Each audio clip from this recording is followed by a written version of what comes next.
grâce Tumba, Bamboute Mingi, Nabanda Pnebino, grâce Tumba, une fois de plus, Nabanda Pnebino, le numéro de monsieur Sikayama Solo, Yabalambuka, les pas eu maman grâce à Zoka, plein d'opportunités, peu privilèges, à côté de la banda Pnebino, poto meka ko solo la nini yango ezali kotambola la ville province ya Kinshasa to ba actualité to ba sango nyonso où ezali vraiment kotambola la République démocratique du Congo à la une maman grâce Tumba aye to meka ko solo sur les effets au union ezali ko sillonner à la République démocratique du Congo sur quoi le jeu au UDPS ezali ko bet c'est surtout ezali ko comme Ménébisso, parce que jusque-là, on n'arrive pas à comprendre où mettre les pieds ou ne pas mettre le pied avec l'UDPS. Tout, s'il vous plaît. Avec l'UDPS, on ne sait pas quoi faire, on ne sait pas où mettre les pieds, ou quoi faire, ou rien faire. Bandeko, on a fait très chaud. Allez-y comprendre, ici, on est vraiment à Kinshasa, Nambo Kelengi. Bandeko, Balandi, et du moins, télévision, maman, grâce, Tumba. Tozo, on a vraiment dans ma camouflage, vous avez écouté, moi, dans la République démocratique du Congo. Il y a tellement. L'UDPS aux affaires, ça allait être ce que nous vivons aujourd'hui. Après le départ de Kabila, ils vous disent que des fois l'UDPS, l'Union sacrée, font pire que les Kabila. Par exemple, quand vous voyez, vous disent ce que Kabouya a dit aux députés provinciaux, ça ne passe pas pour eux. Si vous ne vous mélangez les choses. Donc, si vous ne lisez pas tel ticket, certains députés seront ce sont le mot d'ordre. Non, mais Jean-Marie... Autrefois, le peuple disait la même chose. Mais non, pas jusqu'à invalider un député. Pas invalider. Respecter le mot d'ordre. Non, je n'ai jamais vu. Katumbi a dit pareil. Ah oui, Katumbi aussi a dit pareil, si on ne respecte pas le mot d'ordre, on risquerait jusqu'à radier la personne qui ne respectait pas le mot d'ordre. Ils ont sommé leur candidate qui était province, un de leurs candidats qui est candidate à un poste au bureau. Voilà. Mais d'où que ça vient? Partout, même Katumbi a dit, c'est de l'ordre, c'est la discipline, il faut respecter. Moi, de la répéter aussi. Que ça vient. Voilà pourquoi je... Il faut condamner ça. Moi, je ne peux pas appuyer ça. Moi, je suis légaliste, je suis républicain. Les députés ayant été élus par les peuples, ils bénéficient d'une certaine légitimité du peuple. Vous ne pouvez pas dire qu'ils sont listés UDPS, peut-être ensemble, les idées, vous ne pouvez pas dire que c'est aux députés. Donc ça a été très mal passé dans l'opinion. Donc j'ai une image d'une diaspora qui est complètement déçue, Jean-Marie Kassamba, du système peut-être vous avez rencontré la diaspora de FCC, hein? Non, je n'ai pas rencontré. Jean-Marie, vous connaissez l'Europe plus que moi, Jean-Marie. Moi, ça s'appelle que j'y vais en Europe. Vous avez étudié, vous avez vécu, vous êtes installé, vous avez de la famille là-bas, vous avez des biens là-bas. Vous connaissez la porte de Namur, vous le faites plus que moi, Jean-Marie. Vous allez m'enseigner l'Europe, Jean-Marie, comme sur une petite carte. Mais quand vous dis, Jean-Marie, je veux un peu passer mon temps dans des restos, bistrots, on se plaint auprès de vous. On se plaint auprès de nous. Et ces Congolais passent leur temps où? C'est dans des cafés, des Camerounais, des Ivoiriens. Ils s'étonnent eux-mêmes. John Titene ici nous vendait cette bière-là. Mais il a fermé les où? Donc John Titene a été bonifié conseiller à la présidence. Ah, il a été bonifié. Ah, et puis il revient avec les dollars. Il revient avec les dollars. Il change. Mais Joël Kadé, il était là, il nous grillait des poulets ici. Oui. Non, Joël Kadé, ministre. Et qu'est-ce que Joël Kadé fait? Il vous ferme là, les bistrots, il vous ferme les cafés, il ferme la terrasse. Et ça, ce n'est pas bon. Mais ça, c'était un peu pour blaguer. Mais Jean-Marie... C'est comme l'ancien ministre de la Santé qui était médecin. C'est un médecin. Pas qui était... Non, mais il a laissé ses jours, il consultait chaque jour. Il avait son cabinet aussi, il a beaucoup aidé Jean-Jacques Bourgatis. C'est un bon médecin. Il consultait à Bruxelles. C'est un médecin, j'ai oublié, Paty. C'est Paty maintenant qui l'a remplacé. C'est un bon médecin. Vous avez les félicitations. Malheureusement, il a abandonné son boulot. Tous les confrères sur ces Tous ces malades se plaignent. Ils sont chez Paty. C'est un bon médecin. Qui m'a reçu et qui m'a conseillé. Comme tous les confrères sur ces plateaux, vous avez les remerciements venant de la diaspora. Mais tout là, Jean-Marie, je l'ai toujours porté en moi. C'est, je pense, le général Kabouik. Oui, service Kabouik. Excellent. J'ai vu ce qu'il a fait militaire avec les jeunes, qu'il a, après 2 ans de formation. Une exception qui confirme la règle, hein? Une exception. J'ai eu des bonnes nouvelles. J'ai même quelques je parcours là, j'ai eu de mes frères qui ont bénéficié de cette formation à Kanyama KCC pendant 2 années. Et aujourd'hui, je pense qu'ils sont encelés. Ils m'ont appelé pour me dire, Yves Bouya, nous n'étions pas dans la rue. Mais quand même, on a préféré servir la République. Et le service national nous a donné cette opportunité, cette chance. Ils sont devenus des citoyens. Ils sont devenus des citoyens réintégrés dans la société. Et là, ils m'ont dit, soit en Ncélé, où ils ont été cantonnés pour former des bancs. Je pense que c'est un bel exemple. Mais je me suis Comme dit... quoi, Tshisekedi n'a pas fait que des mauvais. Non, mais Jean-Marie, moi, je n'ai jamais tout dit en noir de Tshisekedi. J'ai toujours critiqué sa gestion. Je n'ai jamais tout dit en noir qu'il est mauvais, non. Mais j'ai toujours critiqué sa gestion. Pour dire que des fois, ça ne marche pas. Monsieur le Président, vous devez vous ressaisir. Pourquoi je dis Jean-Marie? Moi, j'ai eu cette occasion, peut-être Israël nous l'a laissé. Nous avions travaillé dans un même journal, la Congo News. J'ai été accrédité à l'UDPS pour couvrir les ateliers de l'UDPS. J'ai eu cette occasion de partager les rares des moments avec le Président de la République. Autrefois. Mais c'était des choses qu'on partageait avec, je pense, Michel Moulumba, avec son staff. Il nous disait certaines choses quand l'UDPS... Il avait ça. Qu'est-ce qui vous choque aujourd'hui, vous? Mais je ne retrouve pas... Ne parlez pas comme Kaboul. Les mots de ce que me disait le président de la République, alors opposant, et qu'il ne les met pas en pratique aujourd'hui. Jean-Marie Kassamba. L'impunité. Ça pose mais il met les gens en prison. Mais Jean-Marie, mais ces gens-là, est-ce que l'argent revient à l'État? Ça ne revient pas. Est-ce que c'est de sa faute si la justice... Non, mais Jean-Marie, la justice malade. C'est tous les jours, les présidents de la République s'en plaint. On n'a pas... Mais il devrait faire quoi? Les social... Il a viré des magistrats, il en a remplacé. Et d'ailleurs, je suis passé devant le...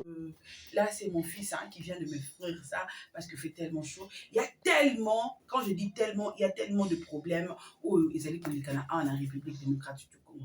Entre autres, tous allés dans ma cambo, ils allaient au Tambola, il y a des détournements, il y a ma cambo, il y a beaucoup de choses. Dans l'Assemblée provinciale, kuna, ils allaient au Ndongwana, ils allaient au Bomana, neti va beta na babotu, neti va bazokisa na bapota, neti va sala na mabe, juste pour na bokozu, juste pour des intérêts quelconques, juste parce que ils veulent voir que yende mutakoki, to yende mutabongi penza ne sika yango, to yende penza ne faza ne sika yango. Nena yango des allaient au beta batumitu bande. N'oublions pas que bientôt là tu na mapunami oye bengami ya ba gouverneur wana kutu ndeko za la sombela bikam wana pe nous za opesi mbombo aboyi wana pe nous za opesi pe mbwa pe mukwa mbwa zo pe mukwa bwaki et tandis que on des allés bilei na ye bandeko na ngai maman Grâce tomba toujours là pour vous informer maman Grâce toujours là pour vous amener des informations bandeko tolanda ki mona mboka j'ai coco bipa yo wapi asa qui sortie médiatique na ye pour na koloba to na ko Tchakal kolekisa kanda nae sur makambo oyo ezali kolekana na République démocratique du Congo. To makambo ezali kolekana une assemblée provinciale. Bandeko, on n'est pas seulement wana poto accompagner romo ko ya batu moko boye ba kokana kokoma ti na sommet. Biso to kokozala wana ka lokola ba marche pied na bango. Non, c'est faux. On n'est pas ça. Nous sommes de compatriotes. Donc on a besoin aussi à avoir tout. Bon, biso tosali ete bakokona kokoma na esika wana tokokoma na esika wana lolenge kani ntango bango na bango kuna bazali kobomana kuna kutu na union sacrée kuna opesi mbwa aboyi qui ne le sait pas que kuna na union sacrée opesi mbwa aboyi opesi balati aboyi opesi Vital Kamerhe aboyi opesi mboso aboyi opesi kuna bango nyonso bazali koboya. Mais c'est quoi le problème? Qu'est-ce qui est caché dans tout ça si c'est pas le pouvoir? Qu'est-ce qui est caché dans tout ça si c'est pas bon mengo? Des gens depuis banda jeunesse na bango nyonso na politique, vieillesse na bango na politique, retraite na bango na politique. Pourquoi? Moi je suis la plus grande force, moi je suis ceci, moi je suis cela. Alors le petit peuple, une colonie ne va pas s'en sortir. Et de pèse et éviter que tu as le couloir puis que tu as mon toit puis on m'a dit que tu as la carte boulique yé mon quoi c'est comme mima yé mon quoi c'est comme kumba yé mon quoi c'est comme kinemisika c'est comme kinasui bat yé mon quoi c'est comme tambola ne pas ba tambola malembe ko koma mais yé mon quoi c'est comme tambola éviter que tu as le couloir puis on tika le couloir puis awa kalikasa wapi awa kalibanga wapi nyonso tozali komema na mboka elengi mboka bu. Félicitations à toi, faire rigoler le padre pour la Dessarena, toujours le colo. Grand merci aussi à toi, Fali Poupa, le rey mago. Kalamingi était double stade de martyr. Quoi dire, quoi faire dans mboka na biso? Bande kotoza na mboka moko, oh nyonso na biso, ah, ils compliqué. Nyonso ils allaient boulou yeki. Nyonso tozo ba te ko comprendre c'est quoi la chose en question. Bande ko la politique bitumba. Bitumba ya nini ya ba intérêt. Bitumba ya nini ya kokowela ba poste. Bitumba ya nini ya kokowela ba statut. Bitumba ya nini ya kokowela positionnement. Parce que bango balingi bazala boye, parce que bango pona lingite bango bazala boye. Voilà ce qui nous fait mal. Voilà ce qui nous trouble. Nous le petit peuple, nous voilà dans le conflit. Ici en République démocratique du Congo, on souffre. Ici à Kinshasa, on souffre. Ici à Kinshasa, on veut des choses. Je crois que je crois que congé. Comment ici on est en train de vivre? De quoi nous souffrons? Oui, bonjour chers tous, bonjour à vous. Comme vous le savez, nous les BAD, nous sommes le protecteur des intérêts de la République.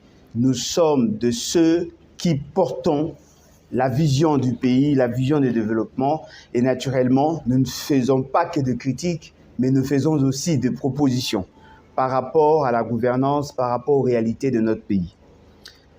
Je voudrais, sur votre demande, vous faire deux propositions pour une bonne gouvernance. La première des choses que nous devons savoir, pour qu'il y ait bonne gouvernance, nous devons bien identifier le problème.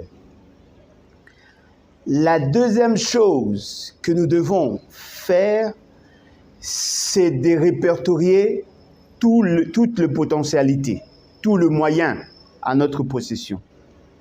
Mais aussi de réfléchir sur le potentiel. C'est quand même surprenant de voir que Makamunionso biso ba opposant tozoloba. Batu ya pouvoir bazorango toujours na angle ya mabe. Lorsque nous leur demandons ou lorsque nous exigeons à ce qu'il y ait bonne gouvernance, les gens pensent que nous nous acharnons contre les individus. Alors qu'en réalité, nous ne faisons que de contre-propositions. Et c'est ça la mission dévolue à l'opposition, en réalité, que ce soit dans l'esprit et la lettre de la Constitution, que ce soit dans la pratique courante, dans la coutume. Nous avons démontré que la plus grande faiblesse de la gouvernance depuis 1960 jusqu'à ce jour, c'est la gouvernance financière. C'est par manque de politique cohérente.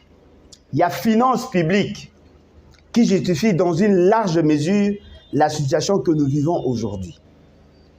Nous avons démontré, noir sur blanc, que dès lors que nous n'allons pas appliquer à la lettre la procédure, il y a dépenses publiques, il nous sera très difficile d'atteindre notre objectif. Parce que ceux qui ont eu à réfléchir sur cet état de choses ont voulu assez que les finances publiques soient gérées de manière orthodoxe afin d'espérer atteindre les objectifs. D'autant plus que nous sommes caractérisés par un binôme. Le premier élément du binôme, c'est le fait que nous sommes un pays avec une population extrêmement pauvre. Et le deuxième élément, nous avons un fort potentiel. Cela nous conduit, dans une large mesure, à comprendre qu'il y a effectivement un paradoxe d'un pays riche potentiellement et un pays extrêmement pauvre avec une pauvreté déshumanisante. Et donc, il fallait maintenant réfléchir sur comment pallier à cette réalité-là. La mission a été confiée au gouvernement de bien gérer le patrimoine de l'État. Et le patrimoine financier, c'est ce que nous n'avons pas assez. C'est-à-dire que nous devons réfléchir sur le comment rationaliser la gestion. Et voilà, aujourd'hui, on vient de nommer une femme à la tête du gouvernement. Cette femme peut avoir toute la volonté du monde. Mais son plus grand obstacle, c'est sa capacité à gérer les finances publiques. Qui dit finances publiques, dit moyens de gouvernance. Dès lors qu'on n'arrivera pas à imposer une finance publique, une gestion de finances publiques saine, nous n'arriverons nullement à atteindre nos objectifs. Voilà, M. Félix Tshisekedi vous promet de changer, de corriger les erreurs du passé. Au-delà de toute attente, il vient de nommer une femme. On peut être tenté de croire que c'est une volonté de changer les choses. Mais ce qui est sûr et certain, M. Félix Tshisekedi ne lui accordera jamais la chance de gérer les finances publiques. Il va certainement reconduire M. Nicolas Kazadi. Lui qui a mal géré depuis qu'il est à la tête de ce ministère. Lui qui n'a jamais respecté le plan de trésorerie. Lui qui n'a jamais respecté la chaîne de dépenses. C'est avec ces messieurs que cette dame sera condamnée à travailler. Et donc, vous allez vous rendre compte qu'au-delà de toutes les autres volontés, le plus grand obstacle, c'est leur incapacité à se débarrasser des éléments malicieux qui ont prouvé de quoi ils étaient incapables. Comment voulez-vous que le pays puisse aller de l'avant, puisse arriver à résoudre ce problème, dès lors que les criminels financiers sont entretenus par le même pouvoir? C'est ce qu'on dit en français, vouloir une chose et son contraire. Dites-moi, chers messieurs, mesdames et messieurs, vous qui nous suivez, dites-moi, comment pouvons-nous résoudre le problème du Congo dès lors qu'on ne va pas choisir de manière objective les responsables des départements? C'est vrai, on ne peut pas trouver des hommes parfaits, c'est vrai. Mais attention, si on arrive à rationaliser la gestion, on doit avoir des gens qui observent le commandement, parce qu'il y a un problème d'unité de commandement. Ceux qui se comportent en électrons libres constituent déjà un obstacle à l'atteinte des objectifs. Et nous nous rendons compte aujourd'hui que M. Nicolas Kazadi, lui qui est l'argentier national, lui qui est censé gérer le peu d'argent, ne veut pas respecter la norme. Alors, nous, en tant qu'opposition, nous avons eu à fustiger sa gestion. Ce qui est surprenant, on le maintient et on pense qu'avec lui, qu'on va faire le changement. Non. Ces gens de messieurs ne méritent pas être là. Parce que ce n'est pas le ministre des Finances qui gère l'État. La responsabilité incombe au Premier ministre. Le Premier ministre doit avoir la maîtrise de tout. Le Premier ministre doit être informé de tout ce qui s'est fait. Et c'est ainsi, dans l'harmonie, en osmose, il y aura effectivement une bonne coordination et au finish, il y aura les résultats escomptés.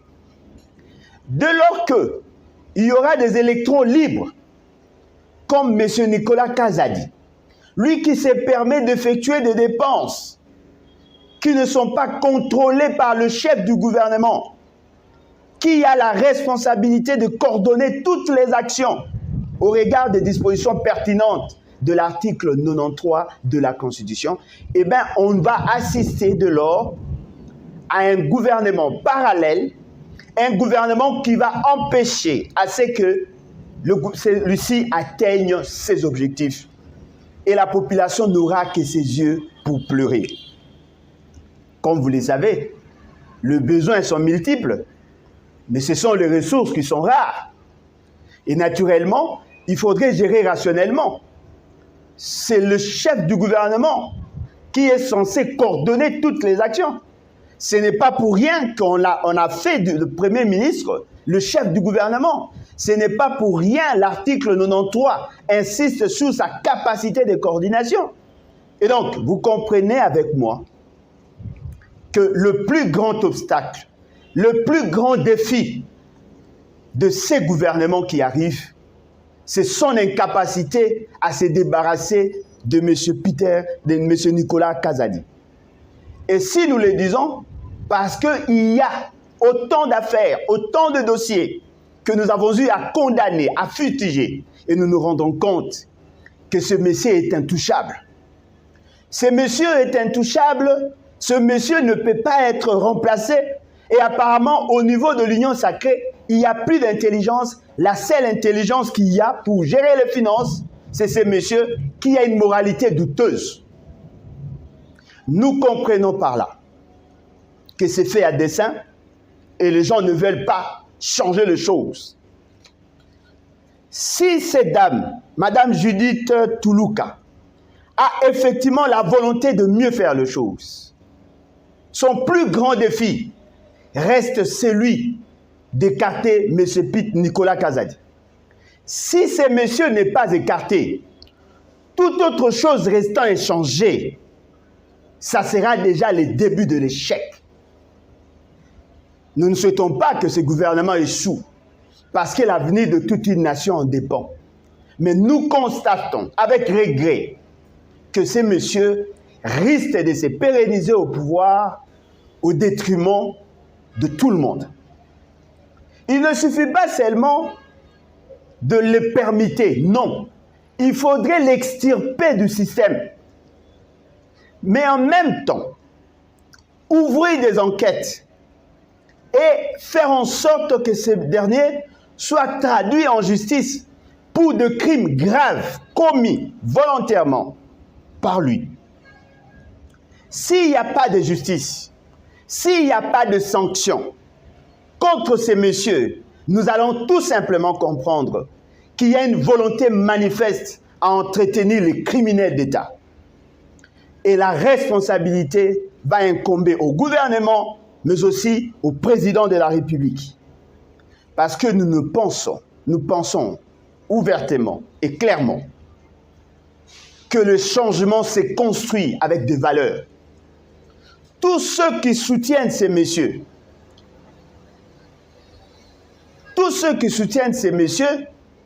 doivent comprendre qu'ils sont en train de porter l'opprobre parce que nous comprenons